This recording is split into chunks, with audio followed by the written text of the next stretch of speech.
আমরা বলবো আল্লাহ তুমি প্রশ্ন করার আগে তোমার একটা কথা বলি, আমারে কিছু জিজ্ঞেস করো না, আমি সব করেছি।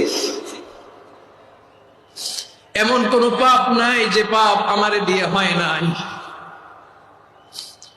তোমার রহমত দিয়ে তুমি জান্নাতে পাঠাবা, তোমার দয়ায় জান্নাতে যেতে চাই, আমল দিয়ে না। পারবেন বলতে?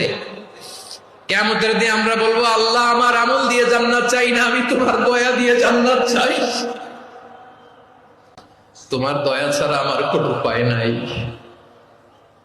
কারণ আল্লাহ যদি বিচার করে বাঁচার কারো উপায় নাই। আল্লাহ যদি বলে ফেলেন তুই এটা করলি কেন, ওখানে গেলি কেন, কোরআনে 1000 বার নিষেধ করলাম তারপরেও এই পাপে জড়ালি কেন, এরকম প্রশ্ন ছুড়ে দিলে আমার উত্তর আছে? বাঁচার কোনো উপায় আছে? রোজ হাসরে হে আল্লাহ আমার করোনা বিচার, আল্লাহ করোনা বিচার।